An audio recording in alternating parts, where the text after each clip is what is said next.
नमस्कार, आप जुड़ चुके हैं दैनिक शिफ्ट टाइम से। मैं रश्मि शर्मा, कैमरामैन शुभम भगत के साथ। एक प्रेस वार्ता और पूरी जम्मू में हलचल देखने को मिल रही है।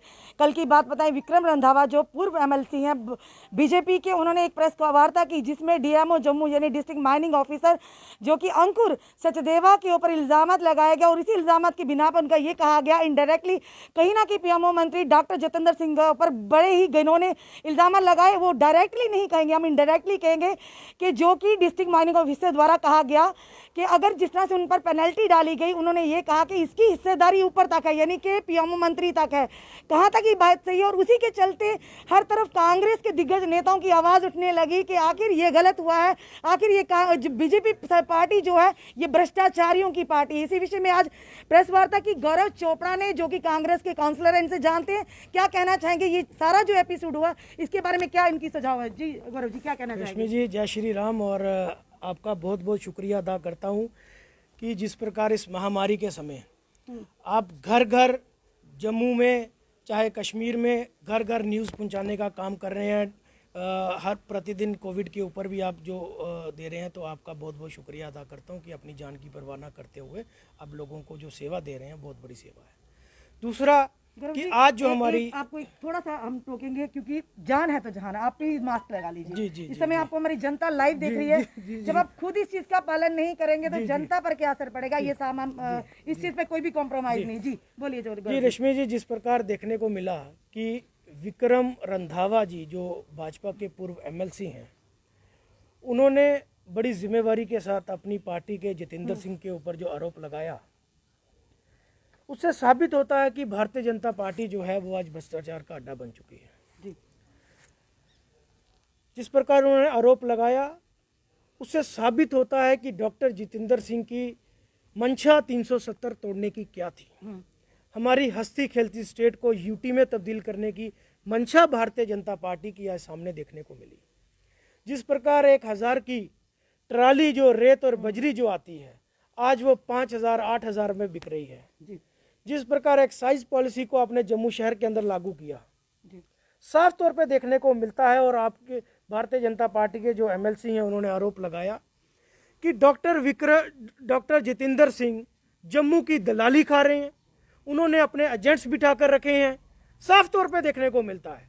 क्या कसूर है? मैं पूछना चाहता हूं आपके चैनल के माध्यम से कि इन डोगरों का, जिन्होंने निस्वार्थ इनको भारतीय जनता पार्टी को वोट किया, आप देख रहे हैं। आपके मैं देखता था कि जब बीएसएफ सीआईएसएफ के बच्चे जो 84 डेज जिन्होंने अपने प्रोटेस्ट किया, दिन रात धूप नहीं देखी, छाँव नहीं देखी, बारिश नहीं देखी, सर्दी गर्मी कुछ नहीं देखा, जब वो लोग डॉक्टर जितेंद्र सिंह की जो आलीशान कोठी बन रही है उसके बाहर बैठे रहे, भारतीय जनता पार्टी के कार्यालय के बाहर बैठे रहे, एक भी अधिकारीगण, चाहे वो छोटा वर्कर हो, चाहे बड़ा हो, चाहे एमपी हो, एमएलए एक्स एमएलए हो, एक भी व्यक्ति उन बच्चों की सुनवाई उन बच्चों के पास नहीं पहुंचा।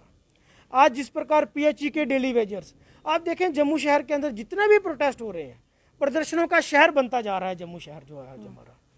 तो साफ तौर पे देखने को मिलता है कि सबके पीछे डॉक्टर जितेंद्र सिंह का जो हाथ है। और खास करके जब आप ही की पार्टी के एक वरिष्ठ नेता ने आपके ऊपर ये आरोप लगाया, तो ये साबित होता है कांग्रेस पार्टी वो थी तलाश में थी कि कब बम फूटे। देखिए, कांग्रेस ने हमेशा आवाज उठाई है। कांग्रेस ने पिछले कितने दिनों से प्रोटेस्ट किया, चाहे वो गैस सिलेंडर के रेट बढ़े, चाहे पेट्रोल डीजल के रेट बढ़े।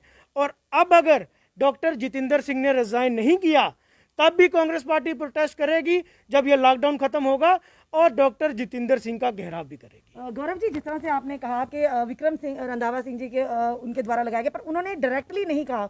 उन्होंने कहा मैं पार्टी के ऊपर इल्जामात नहीं लगा रहा हूं, पर डीएमओ के द्वारा जो शब्दावली का उनके साथ प्रयोग हुआ था उसको लेकर जिस तरह से उन्होंने कहा कि ऊपर तक मुझे पूरी साठ गांठ है इनकी, यानी पीएमओ मंत्री तक है, तो डायरेक्टली उन्होंने नहीं कहा। पर अब आज कुछ मीडिया पर जो खबरें वायरल हो रही हैं, उनकी जो टोन ही चेंज हुई नजर आ रही है। यानी उनको शो का नोटिस आते ही उनकी जो टोन है बड़ी नरम हो गई है कि डॉक्टर जितेंद्र मेरे भाई की तरह है। क्या कहेंगे इसके पीछे का सारा? देखिए, कल जो देखने को मिला कि विक्रम रंधावा जी ने बड़ी जिम्मेवारी के साथ कहा कि 2014 में डॉक्टर जितेंद्र सिंह को टिकट दिलाने वाला विक्रम रंधावा था। 10 साल हुए डॉक्टर जितेंद्र सिंह को भारतीय जनता पार्टी में आए और मुझे 30 साल हुए। साफ तौर पे दिखने को मिलता था कि विक्रम रंधावा जी ने जो आरोप लगाए हैं वो प्रूफ के साथ लगाए हैं। जब अपने आज बात है, अपने जब नाम पे जब बात पानी है, सर से ऊपर हुआ तो आज उनको याद आई कि जम्मू के साथ भेदभाव हो रहा है। गौरव जी, जब अपना नाम उछला तो तुरंत शो कॉज नोटिस हो गया। तो जो जनता चिल्ला कर इन्हीं के नाक के तले कोई 88 दिनों से कोई 3 साल लगातार वो लोग धरना प्रदर्शन करते हैं, उनकी आवाज पर कोई एक्शन क्यों नहीं होता है? देखिए, भारतीय जनता पार्टी की करनी और कथनी में बड़ा फर्क है जी। जिस प्रकार इन्होंने जम्मू के लोगों को डोगरा सीएम के नाम पे वोट लिए और जिस प्रकार इन्होंने जम्मू के लोगों को कहा कि यूटी के अंदर विकास ही विकास होगा, नौकरियां नौकरियां होंगी, ना तो किसी गली में विकास नजर आ रहा है। हुआ, घर भी बन रहे हैं लोगों के, पर वो बन सिर्फ रहे हैं या तो या डॉक्टर बिरो जितेंद्र गेट्स सिंह के, जी के बन या रहे हैं डॉक्टर या जितेंद्र निर्मल सिंह सिंह जी के। के बन रहे हैं। घर तो बन रहे बिल्कुल, हैं। आम जनता लैंड की ग्रैबिंग का वंचित है। काम भारतीय जनता पार्टी के लीडर्स ने किया, जी जम्मू को धोखा देने का काम भारतीय जनता पार्टी ने किया, जी लैंड माफिया का काम भारतीय जनता पार्टी ने किया, एक्साइज पॉलिसी को जम्मू के अंदर लागू करने का काम भारतीय जनता पार्टी ने किया। तो मैं समझूंगा कि भारतीय जनता पार्टी की करनी और कथनी में बड़ा फर्क है। जो ये लोग बोलते हैं कि खंड मीठे लोग डोगरे, आज आप बताओ कि एक हंसती खेलती स्टेट को यूटी में तब्दील कर दिया गया।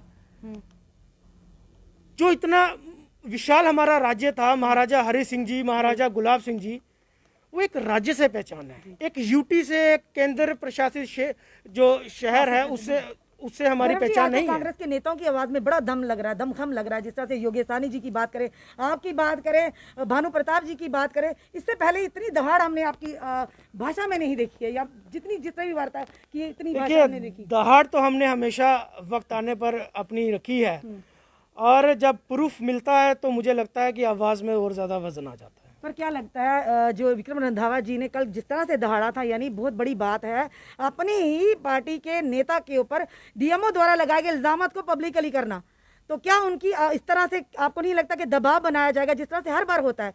कोई भी अगर देखने को अपनी पार्टी का नेता कोई आवाज उठाता है, या तो उसकी आवाज को दबाने की कोशिश की जाती है, पार्टी से उठा के बाहर फेंक दिया जाता है। जी, वो रेशमी जी, साफ तौर पे देखने को मिल रहा है कि आपने जैसे बताया कि आज उनका बयान आता है कि डॉक्टर जितेंद्र सिंह मेरे बड़े भाई की तरह है, तो साफ तौर पे देखने को मिलेगा हमें कि उनके ऊपर दबाव बनाया जाएगा।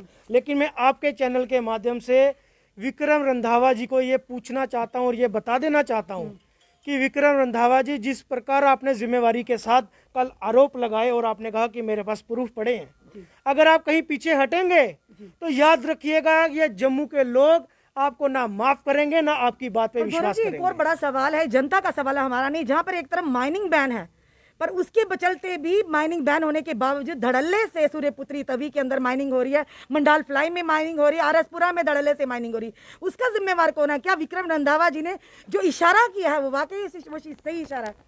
बिल्कुल, जिस प्रकार माइनिंग हावी हो चुकी है और जिस प्रकार इन्होंने जो टेंडर है वो बाहर के लोगों को दिया, तो साफ तौर पे देखने को मिल रहा है कि इन्होंने जम्मू की दलाली खाई है और माइनिंग माफिया, माइनिंग से जो ये पैसा पीएमओ तक जा रहा है और पीएमओ से किस किस मंत्री को जा रहा है, क्या होम मिनिस्टर पर तक जो भी आम लोग ये हैं, पैसा जा रहा है। जिनकी इन्हीं से रोजी रोटी, आज वो भूखमरी की एक कगार पर है। एक आम व्यक्ति जिसने लोन लेकर या कर्ज लेकर कोई कमेटी डालकर अपने घर का लेंटर डालना है, एक उसका बजट होता है, जब उसका नक्शा पास हो जाता है तो उसको एक लोन लेता है।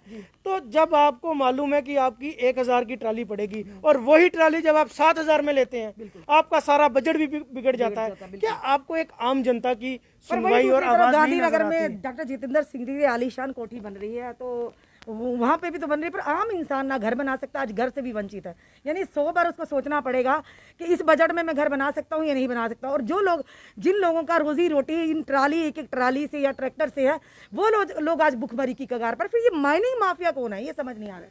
देखिए, मैं आपसे ये बताना चाहता हूँ कि जो ट्राली है पुलिस वाले रात को पकड़ते हैं, वो कहाँ जाती हैं, कितने का जुर्माना हो रहा है उन लोगों को, किस किस की जेब भरी जा रही है, कहाँ से आ रहा है? जब आपने इसको बैन किया हुआ था उसके बावजूद भी वो ट्रालियाँ कहाँ? और अगर गरीब जनता के लिए बैन है तो जो आपके सरकारी काम चल रहे हैं उनको परमिशन क्यों मिलती है? क्या उनको भी इसी रेट पे आप देते हैं? तो भेदभाव जो है वो गरीब जनता के साथ जो वो देखने को मिल रहा लगता है। कि कंक्रीट पॉलिसी होनी चाहिए ताकि जो लोग, जिन लोगों की ट्रैक्टर ट्रॉली, जिनकी रोजी रोटी, जिनके कितने परिवार इसी ट्रैक्टर ट्रॉली से चलते हैं, एक कंक्रीट पॉलिसी होनी चाहिए ताकि वो लोग भी अपना गुजर बसर अच्छे से अपनी रोजी रोटी चला सके। बिल्कुल, आज जम्मू शहर का जो हाल हुआ है वो भारतीय जनता पार्टी की देन है, और मुझे लगता है कि इसके ऊपर एक पॉलिसी बननी चाहिए, कमेटी बननी चाहिए, इनके रेट जो हैं वो फिक्स होने चाहिए, चाहे वो कोई भी डिपार्टमेंट हो, माइनिंग का हो, एक्साइज का हो, और भी कोई डिपार्टमेंट्स हो। आप देखें, मैं आपके चैनल के माध्यम से एक और बात उजागर करना चाहता हूँ कि जब पिछले साल कोरोना आया तो पीएम केयर फंड भी आया, खूब सारा पैसा इकट्ठा हुआ, अरबों में पैसा इकट्ठा हुआ। आज हिंदुस्तान के अंदर 1 महीने के अंदर ऑक्सीजन की किल्लत, आज वो पीएम केयर फंड का पैसा कहाँ गया?